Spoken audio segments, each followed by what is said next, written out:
You're listening to Control Talk Now with your host, Ken Smyers and Eric Stromquist.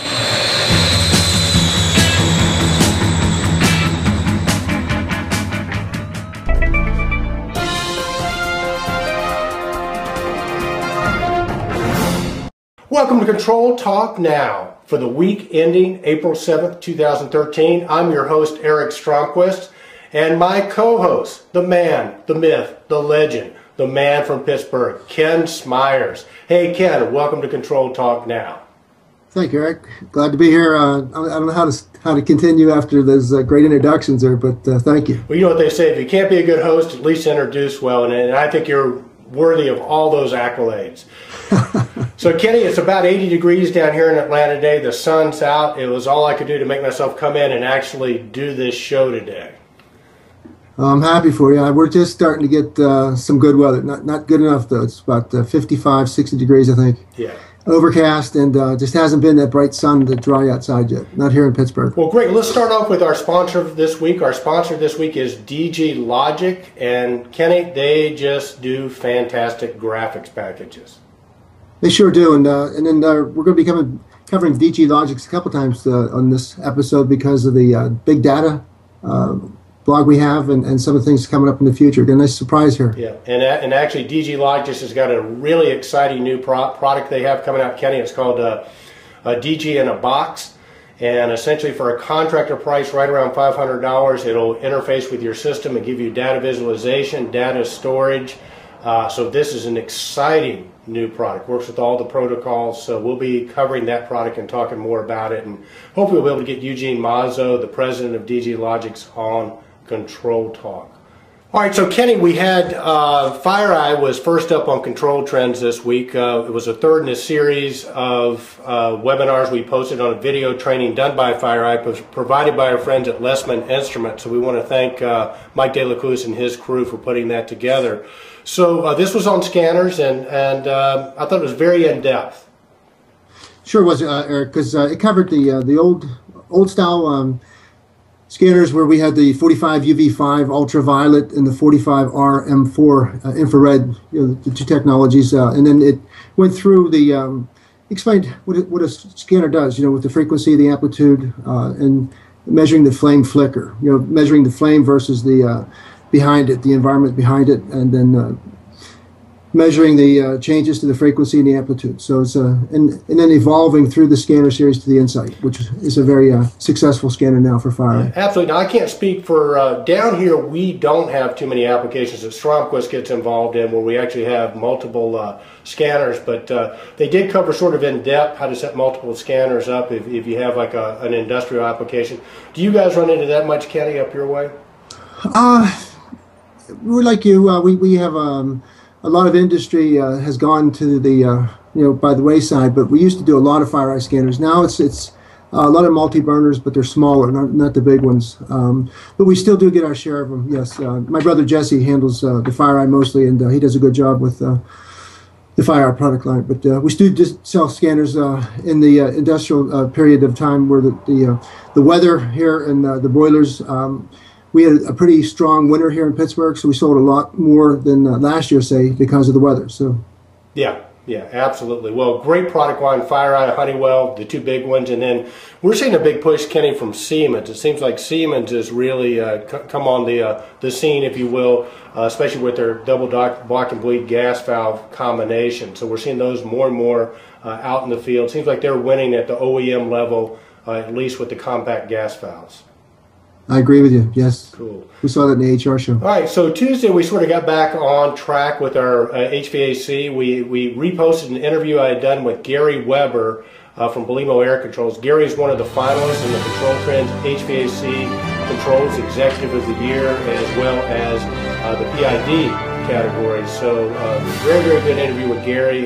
Gary's he's a wizard of the distribution. I call him a channel firefighter because he's got to do the best for Belimo, but at the same time, he's got a lot of distributors very concerned about selling things to the internet distributors or whatever. I think Gary handled that well. I think he's a man of great experience. He's got over 30 years in the industry with Siemens, Johnson, and now Belimo. So he does He's a great job. Great guy. Nice guy, too. Yeah, super, super nice guy. We're big fans of Belimo and Gary here on Control Trends. So hats off to Gary. It's a little dated. Like I said, I wanted to repost that interview with Gary. It covers a lot of the good stuff, but it's not covering some of the new things that Belimo has going on. So, Kenny, if you would, let's speak a bit about some of the new products Belimo has coming out. Well, the ZIP product, the economizer product, is going to be an interesting. It's a newcomer to the economizer competition. You know, with the Honeywell has been the predominant economizer provider, and now Belimo's coming out with some new ideas. So it's modular. They believe that 90% of the economizers out there aren't working right, and this will give you a diagnostic so you can put it in, monitor it, and make sure you're getting the maximum efficiency and energy savings. Yeah, it's really a cool product. So I'm looking forward to posting some more on that on Control Trends. Hopefully we can get Gary or one of his team in and maybe do a video product demo for our viewers. And of course, the energy valve just seems to be revolutionizing the industry in terms of what Belimo's come out with that product as well. Kenny, if you would, for our listeners, speak a bit about that technology and how that works. Well, the energy valve it measures the flow and it measures temperature, so it's like a system within a system. A lot of building management systems take over the control of these equipment, but they really lose somewhere in the course of a long day where it's occupied, not occupied, where you have heavy use and the usage as the day goes on slows down. The system doesn't, the Overwatch system doesn't do as well a job as what this economizer arrangement does, because it is a subsystem, so it automatically tracks and changes very quickly if there's any deviations with the in the system usage and saves the maximum amount of energy. Yeah. And fantastic. And that was actually the 2012 Control Trends HVAC Commercial Product of the Year. And actually we have studies, MIT actually did a study on the savings that energy valve can produce. We actually have that posted on Control Trends, so be sure to check that out as well. Kenny, let's make sure we put a link to that study from MIT in the notes this week on Control Talk Now. Certainly. What do we have next, Kenny? Next up was Honeywell launches the Fast Track program. We had two blogs this week on that Honeywell's new Fast Track program. It looks a lot like the Belimo valve selection tool, the Johnson Controls Asset tool, and the Siemens valve sizing tool. So Honeywell now has they've got some skin in the game there with an easy-to-use project management and product ordering and product delivery system. Yeah, and I love the tagging on the valve. So you can actually take a smartphone and actually read the QR code on it and get the specifications and all that good stuff on it, as well as the tagging of the valves themselves. So it seems like Honeywell is really taking a step forward with that program. Okay, Kent, let's take a minute and let's have a word from our sponsor, DG Logix.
All right, well, pretty cool commercial that DG Logix put together for Control Talk Now. Hey, we're encouraging all of our sponsors, if you want to be a sponsor of Control Talk Now, just reach out, let us know. You can have a video commercial too. But hey, great job, Dennis and Eugene. Man, that's why you guys are some of the leaders in the industry. Great, great job on that commercial. Okay, Kenny, what do we have next? Next up, Eric, was ASHRAE. The series continued with the most ancient rule known to engineers, the rule of thumb.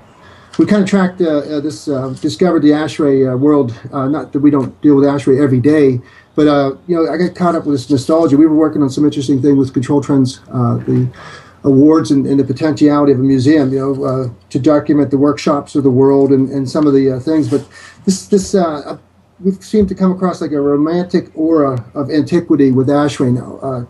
The article that I came across was written in 1890 by Stuart A. Gillette, who was the second president of ASHRAE. And when you read these guys, how intelligent and how precocious they were, to set the foundation of an incredible organization that basically had a tremendous impact in our society, not just economically, but the way we improved our way of lives, and the safeties, that are in every building now that we take so for granted now, were actually a very challenging endeavor for these people to put into place. So we're going to continue on with the ASHRAE series, but it's a great article, great blog with a link to ASHRAE. They give free seminars, webinars on ASHRAE, and no charge, and you get a whole lot of information. So it should be a lot more people should go visit those sites and take advantage of that learning tool. Well, that was a great post, Kenny. I really like that series, so keep those coming. So Kenny, what do we have next?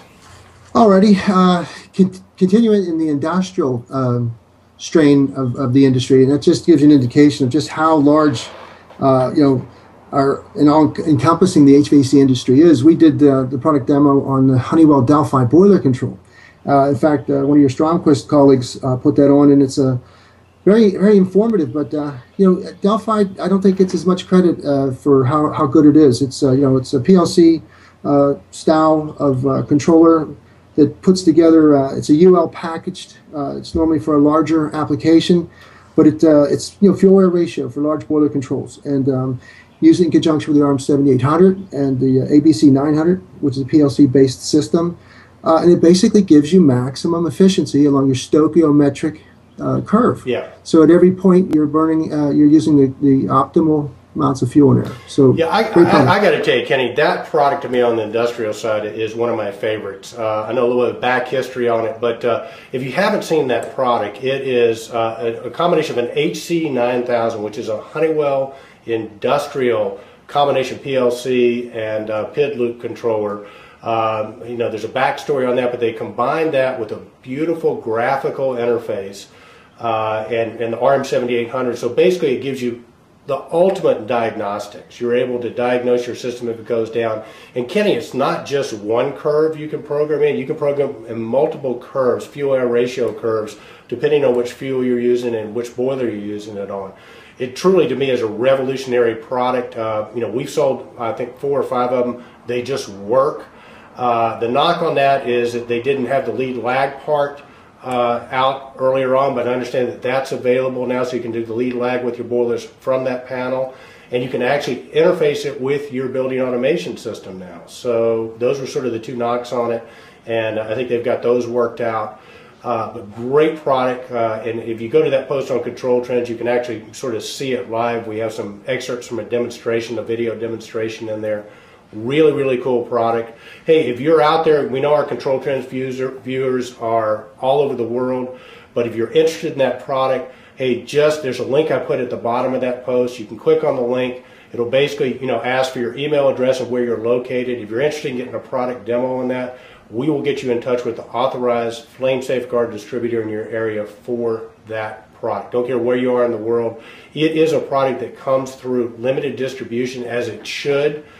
Because the product, does take some engineering. I know you guys handle it up in Pennsylvania. We handle it in Georgia and Florida, but we do know who handles it in other parts of the country or even other parts of the world. So it's definitely a product you want to check out and see. The fuel savings as well as the operational savings that can be derived from this product are just really outstanding. I can't go on enough about this product.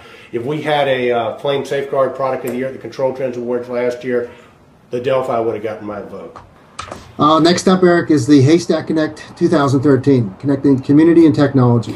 This just keeps getting better and better, doesn't it, Kenny? I mean, if you think about the people that are involved in this, from John Petsy, Brian Frank, to Mark Peacock, to Scott Mensch at J2 Innovation. I mean, it's kind of a who's who, if you will, of the independent, great, product producers in our industry. And so, you and I, we've talked about this before. We're going to both be there. It looks like that conference is filling up. I think you can still register and go, but it's worth checking out. It's 80% full, so if you do want to go, the rooms are getting slimmer and slimmer. And yeah, what a lineup! I mean, we talked about disruptive technology, but the disruptive nature of this event invites and requires the truly creative and unprecedented synergy that were not possible before. I mean, you talk about an intelligent stack when you talk about Scott Mensch, John Petsy, Mark Peacock, and Brian Frank, all on top of an issue like this and the development. And we have quotes from each of them that we'll say as we go along here. But what a concept! The genies that have been put out of the bottle or let out of the bottle and they're not coming back. Okay, so I want to talk about for a few minutes what I'm seeing is a trend, and this might be kind of controversial, but I'm going to throw it out there, and I'd like to get this dialogue going in comments, if you will.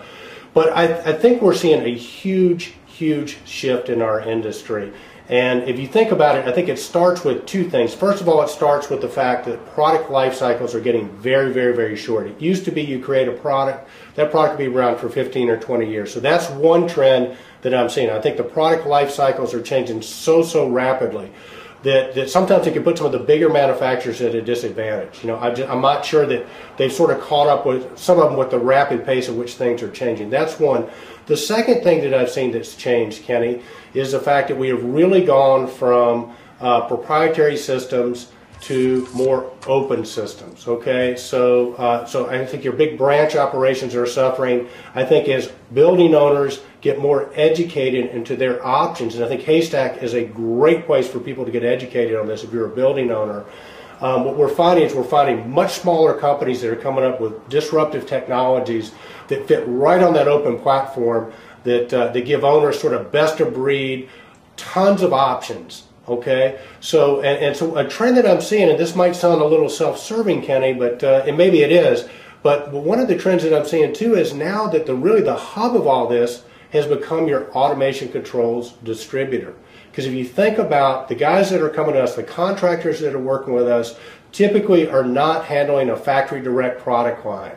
Okay, they're coming to us because we can offer multiple solution sets, and what that allows us to do as a distributor and the contractors that work through distributors is pick the right product for the owner, the best performance price standpoint for that owner. So I think one of the trends we're seeing are gone are the days where a contractor or a distributor is going to be successful just trying to push one product line. Okay, because that particular company might not have the right solution set, and they might.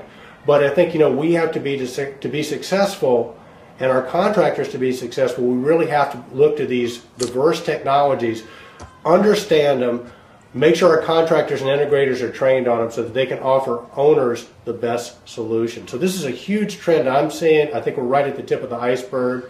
So it'll be very interesting to know what you think about that, and also what our listeners think about that in comments. Eric, it just gets bigger because you came across two trends, but there's another trend that's following right in suit, and that's that big data. Yeah. Because now that you said that, and I agree with you, but the distributor's role is changing, it's evolving, it's becoming more and more important because there's just too much out there for any one person or organization or company to track. So they rely on people who have all their kites and all the new airstreams picking up new products and new solutions, but it's all extending that platform, that network. Yeah. And in many cases it's the Niagara network. Now, once you have a network in place, like you said, they can put another layer on top of that and utilize that existing structure. I think also we have to find a good, better, best solution. So in other words, we deal with different customer sets that have different budgets, and they just can't afford the big, extraordinary, complicated. They need small, quick-hitting fixes that will eventually all tie together. That will all connect together. Right. And that's what we're seeing there too. I think what you're seeing too is like you said too about the the community itself becoming more educated. You had a lot of people change. They went working for one of the big manufacturers, and then they had to downsize, and these people were put into different roles. So a lot of them joined the distributors, some of them joined contracts, and they took that corporate information that behind the curtains, that used to be very sensitive and controlled information. Now it's kind of, we all know what the game plan is. We all know what the how things work and how the numbers move and what we all need to do. But so we're always constantly in a state of flux and evolving. Yeah, well, we are. And so it brings up a really interesting question, which is the question of loyalty. Because, you and I are old school. We've both been in this business about 30 years. And, you develop loyalty to a manufacturer, and they expect you to just go out and sell their product and nobody else's. And I think now to be successful as a distributor and probably even as a systems integrator, I mean, you really have to be loyal to that customer. And you really, I believe, have to always be thinking about the best solution for that customer. And the manufacturers are, to me, they sort of cycle in and out. Sometimes, one year they're going to have the best solution, maybe the next year they don't. But boy, keeping up with all the individual players and what they bring to the table, and then being real cognizant of the fact that you have to bring the best solution to your contractors and to the building owners. So I'd be very interested. I mean, who are you loyal to now? Can you afford to just be loyal to a manufacturer, one manufacturer that has a quota and expects you to sell a certain amount of product, or you lose that product line? And I mean, as an owner, I mean, is that the guy you really want to confide in and have, or even a branch for that matter? Is that who you really want to have finding the solutions for your building? Somebody that has one product line that they're selling and have to sell that product, or do you want somebody that has access and understanding of multiple product lines and can bring you the best solution at the best price? So what do you guys think? How do you define loyalty now? Let us know what you think in comments. All right, Kenny, and you had a very interesting post, I thought, on big data, talking about big data. Speak a bit about that post you put up yesterday. Mentioned about 6 months ago, where I really saw everybody jumping on board with these products, or not really. I knew about it, but I didn't know how it was going to shape it, how it was going to impact our industry, where you needed to get involved. We saw Sky Foundry come out with their great product. We saw DG Logic was putting the visualization into big data. We saw Eagle Technology, and Link Spring talking about the stacking, where you take the controllers, then the next level up is the data, collecting the data, and then mining the data, and then eventually putting a visual tool there. Well, I started looking at IBM, and I started looking at some of these other ones. I came across SAS Visual Analytics. So what we're seeing now is the big data is actually going to start coming to us in terms of dashboards. I mean, it has. I know it's been out there for a while. And I didn't mean to sound naive about it. I'm just saying that, how do you make money on it? As a distributor, where does that fit into our product portfolio? What do we need to be good at? What can we sell? And what you just said about DG Logix, putting this into DG in a box. Yeah. Well, all of a sudden, guess what? We have a solution now that we can sell, and that's what we're going to do, is take the solution and sell it, because that's how we make a living. But with big data, you've got 5 biggest challenges. You've got meeting the need. Well, hang on, Kenny. Let me go back. I want to comment real quick on what you said about that, because DG Logix definitely has a solution set, and this gets back to sort of the thing about being a distributor. I think you have to be the hub. So, like for instance, we've got DG Logix, but J2 Innovations has a really cool solution too. We know Sky Foundry has one. So I think again, as a distributor, you have to have multiple product or solution sets that you can offer in your portfolio. So as cool as DG Logix is, Scott mentioned J2 Innovations is really cool. John Petsy, Sky Foundry, what he's put together. So all those are great, and there are nuances with all of them. And so again, depending on what you want to try to do as an owner or a systems integrator, that's where your distributor, your systems automation distributor, I think becomes a very valuable resource for you, and able to bring those products out of the portfolio and say, this does this, and this is the price point, and so on and so forth. So yes, really great solutions. I think the buzzword here is the people that have entered our industry, in my opinion, have risen to the occasion, and they definitely are providing our owners and systems integrators with great solution sets. Now the story's being told, and it just keeps getting better. But one thing we're going to see is that this visualization, and DG Logix, again, they put on a presentation where they talk about SUN: see, understand, and negate. So a human being easily is much more adaptive to a visual presentation than a written one. that you have to see it. You can say yes, no, green, blue. Yeah. Much easier than you can read through line by line statistics or percentages and try to make that make decisions based on numbers rather than an easier set of tools. Yeah. There you have it. That's your control news of the week for the week ending April 7th, 2013. I'm Eric Stromquist with Stromquist Company out of Atlanta.